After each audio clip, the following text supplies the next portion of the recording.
கேரள மாநிலம் திருவனந்தபுரத்தில் மீனவர் வலையில் சிக்கிய ராட்சச திமிங்கல சுறாவை கடலுக்குள் விட முயற்சி தீவிரமடைந்துள்ளது. இது பற்றிய விவரங்களை செய்தியாளர் பிரசாத்திடம் கேட்கலாம். பிரசாத், வணக்கம். அதன் எடை எவ்வளவாக இருக்கும் என்று சொல்லப்படுகிறது?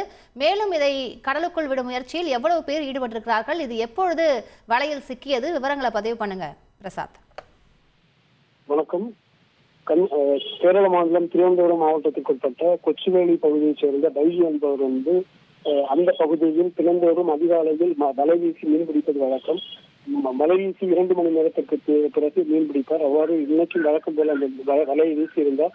திடீரென பார்த்தால் 2 ராட்சச திமிங்கல சுறாக்கள் வலையில் சிக்கி அலையில் கரை ஒதுங்கியது. இந்த 2 திமிங்கல சுறாவில் ஒரு திமிங்கல சுறா அந்த கரையில் இருந்து அடித்துக் கொண்டிருந்த அந்த அலையின் வழியாக திரும்ப கடலுக்குள் சென்றது. ஒரு சுறா வெளியேற முடியாமல் வலைக்குள் சிக்கி இருந்தது.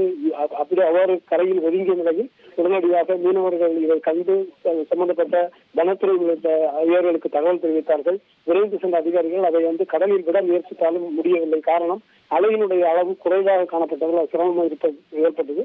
தொடர்ந்து அந்த அலை வழியாக கடலில் திருப்பி விடுவதற்கான நடவடிக்கை மேற்கொள்ளப்பட்டு வருகிறது. விரிவான விவரங்களுக்கு நன்றி பிரசாத். அலாவுதீன் நாட்டை காப்பாற்ற போராடும் சாமானிய இளைஞனின் சுவாரஸ்ய கதை தினமும் இரவு 8 மணிக்கு.